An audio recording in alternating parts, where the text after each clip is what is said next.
ಕೆಂಪೇಗೌಡ ಜಯಂತಿಯಲ್ಲಿ ನಡೆದ ರಾದ್ಧಾಂತಕ್ಕೆ ನಿಜವಾದ ಕಾರಣ ಏನು? ಕಾರಣಕರ್ತರು ಯಾರು?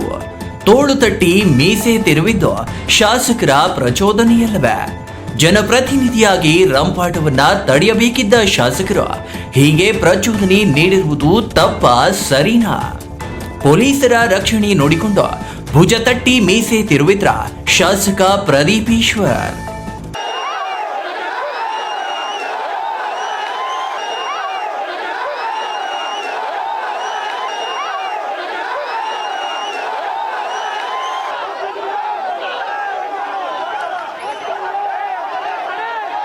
ವಾಹ್ ವೀಕ್ಷಕರೇ, ನೋಡ್ತಾ ಇದ್ದೀರಲ್ಲ, ಭುಜ ತಟ್ಟುವುದು ಏನು, ಮೀಸೆ ತಿರುವುದು ಏನೋ, ತೋಳು ತಟ್ಟಿ ಪಂತಾಹ್ವಾನ ನೀಡೋದೇನೋ, ಕೊನೆಗೆ ನನ್ನ ಕೂದಲನ್ನು ಕಿತ್ತುಕೊಳ್ಳಲು ಸಾಧ್ಯವಿಲ್ಲ ಅಂತ ಎದುರಿಗೆ ನಿಂತಿರುವವರನ್ನ ಪ್ರಚೋದಿಸುತ್ತಿರುವುದೇನೋ.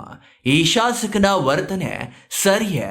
ಇವೆಲ್ಲ ಯಾವುದೋ ದಸರಾ ಕುಸ್ತಿ ಪಂದ್ಯಾವಳಿಯಲ್ಲಿ ನಡೆದ ದೃಶ್ಯಗಳಲ್ಲ. ಬದಲಿಗೆ ಚಿಕ್ಕಬಳ್ಳಾಪುರದ ಕನ್ನಡ ಭವನದಲ್ಲಿ ನಡೆದ ನಾಡಪ್ರಭು ಕೆಂಪೇಗೌಡರ ಜಯಂತಿಯ ವೇಳೆ ನಡೆದ ವಿಪರ್ಯಾಸಗಳು. ಇಲ್ಲಿ ಭುಜ ತಟ್ಟಿ ಪಂತಾಹ್ವಾನ ನೀಡುತ್ತಿರೋ ವ್ಯಕ್ತಿ ಯಾವುದೋ ಪೈಲ್ವಾನ್ ಪಾಪಣ್ಣನೂ ಅಲ್ಲ, ಜಿಲ್ಲಾ ಕೇಂದ್ರ ಚಿಕ್ಕಬಳ್ಳಾಪುರವನ್ನ ಪ್ರತಿನಿಧಿಸುತ್ತಿರುವ ಶಾಸಕ ಎಂಬುದು ನಿಮಗೆಲ್ಲ ಗೊತ್ತಿರುವ ವಿಚಾರವೇ.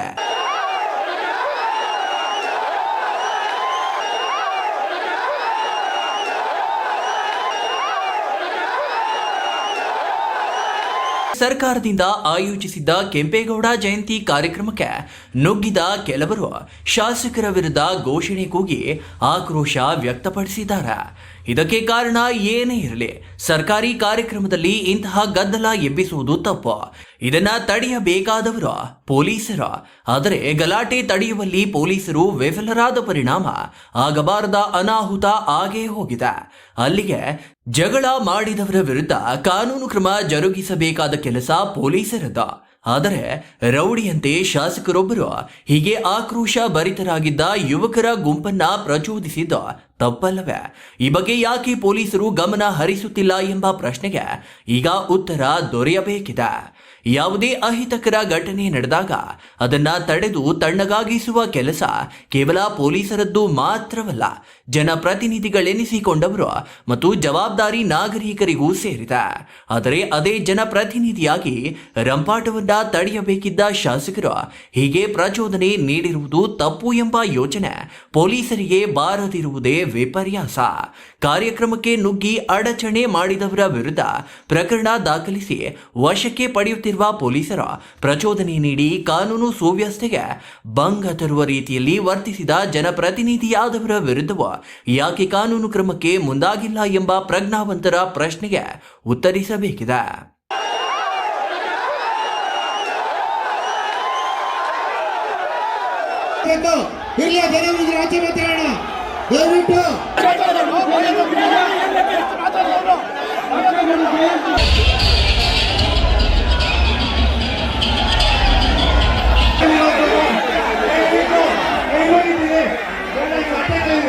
ಗೊಂದಲ ಮಾಡ್ಕೊಳ್ಳೋದು ಬೇಡ.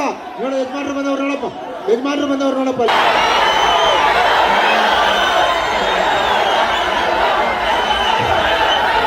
ಈಗ ಶೋಷಿತ OBC ಶಾಸಕ ಇವತ್ತು ಕೆಂಪೇಗೌಡರ ಜಯಂತಿ ಕರೆದು ಕುಮಾರಣ್ಣನ ಚೇಲಾಗಿ ಒಬ್ಬ ಶೋಷಿತ ಹುಡುಗನ ಅವಮಾನ ಮಾಡಿದ್ರೆ, ಒಬ್ಬ OBC ಹುಡುಗನ ಅವಮಾನ ಮಾಡಿದ್ರೆ, ನಾವು ಜಿಲ್ಲೆಯಲ್ಲಿ ಶೋಷಿತ ಬದುಕಬಾರ್ದ? ಜಿಲ್ಲೆಯಲ್ಲಿ OBC ಬದುಕಬಾರ್ದ?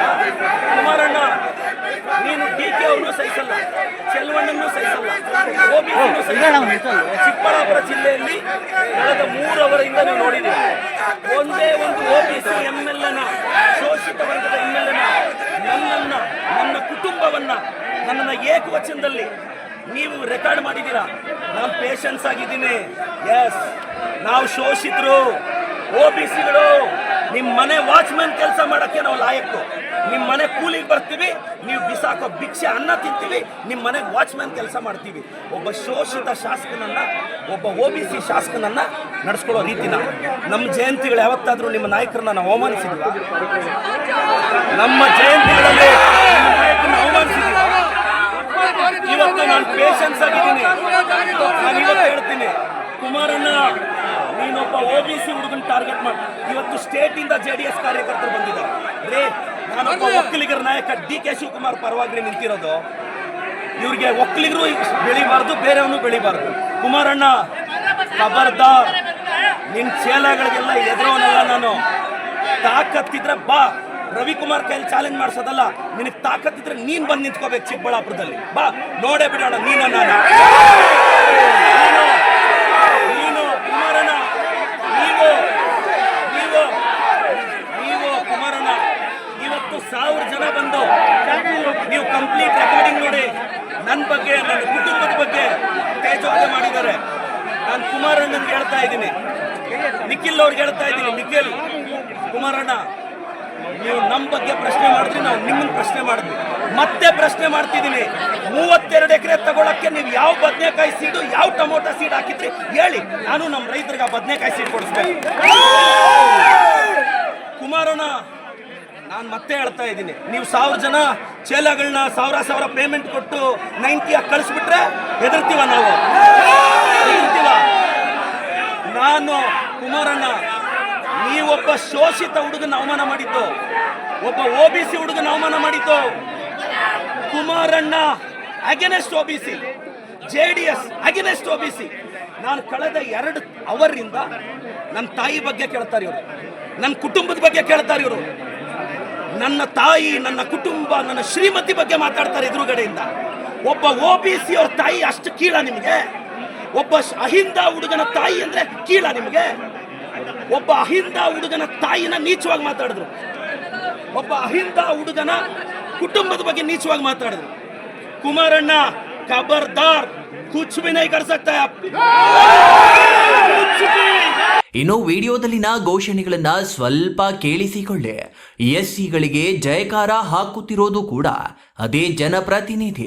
ಅಲ್ಲಿ ನಡೆಯುತ್ತಿರುವುದು ನಾಡಪ್ರಭು ಬೆಂಗಳೂರು ನಿರ್ಮಾತೃ ಕೆಂಪೇಗೌಡರ ಜಯಂತಿ. ಅದು ಜಿಲ್ಲಾಡಳಿತದಿಂದ ನಡೆಯುತ್ತಿರುವ ಕಾರ್ಯಕ್ರಮ.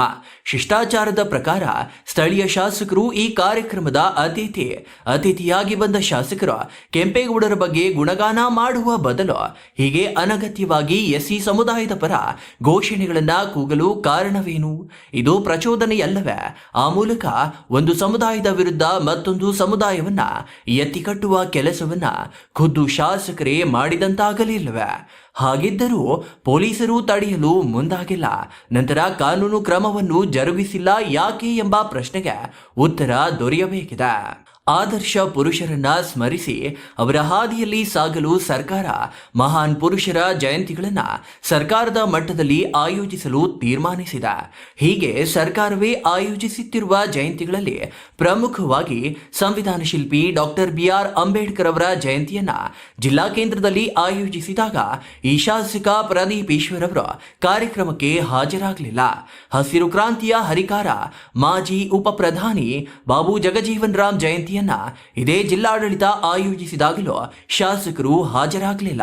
ಅಷ್ಟೇ ಅಲ್ಲ, ಶಾಸಕರ ಸಮುದಾಯಕ್ಕೆ ಸೇರಿದ ಯೋಗಿನಾರಾಯಣ ಯತೀಂದ್ರ ಶ್ರೀ ಕೈವಾರದ ತಾತಯ್ಯನವರ ಜಯಂತಿಗೂ ಶಾಸಕರು ಹಾಜರಾಗಲಿಲ್ಲ. ಇನ್ನು ಕ್ಷೇತ್ರದ ಅಭಿವೃದ್ಧಿಗಾಗಿ ನಡೆಯುವ ಪ್ರಗತಿ ಪರಿಶೀಲನಾ ಸಭೆಗೂ ಶಾಸಕರ ಹಾಜರಾತಿ ಇಲ್ಲ. ರಾಷ್ಟ್ರೀಯ ಹಬ್ಬಗಳಾದ ಗಣರಾಜ್ಯೋತ್ಸವ ಮತ್ತು ಸ್ವಾತಂತ್ರ್ಯ ದಿನಾಚರಣೆಗೂ ಶಾಸಕರ ಹಾಜರಾತಿ ಇಲ್ಲ. ಆದರೆ ನಿನ್ನೆ ನಡೆದ ಕೆಂಪೇಗೌಡರ ಜಯಂತಿಗೆ ಮಾತ್ರ ಶಾಸಕರು ಹಾಜರಾಗಲು ಕಾರಣವೇನು? ಈ ಬಗ್ಗೆ ಶಾಸಕರೇ ಉತ್ತರಿಸಬೇಕಾ? ಇಲ್ಲವೇ ಇದರ ಹಿಂದೆ ಏನಾದರೂ ಷಡ್ಯಂತರವಿದೆಯಾ ಎಂಬ ಬಗ್ಗೆ ತನಿಖೆ ನಡೆಯಬೇಕಲ್ವೇ? ಇನ್ನು ಪ್ರತಿ ಮಾತಿಗೊಮ್ಮೆ OBC ಹುಡುಗ ಎಂದು ಹೇಳುವ ಶಾಸಕರು ಅವರು ಶಾಸಕರಾದ ಕಳೆದ 3 ವರ್ಷಗಳಲ್ಲಿ OBC ಸಮುದಾಯಕ್ಕೆ ನೀಡಿದ ಕೊಡುಗೆಗಳೇನು ಎಂಬ ಬಗ್ಗೆ ಶಾಸಕರು ಹೇಳಬೇಕಲ್ವೇ? SC ಸಮುದಾಯದ ಬಗ್ಗೆ ಜಯಕಾರಗಳನ್ನ ಕೂಗಿದ ಅದೇ ಶಾಸಕರು SC ಸಮುದಾಯಕ್ಕೆ ಕಳೆದ 3 ವರ್ಷಗಳಲ್ಲಿ ಮಾಡಿದ ಅಭಿವೃದ್ಧಿಯ ಬಗ್ಗೆ ಹೇಳಬೇಕಲ್ಲವೇ? Jangalahalli Ashwath, power news 1, Chikkaballapur.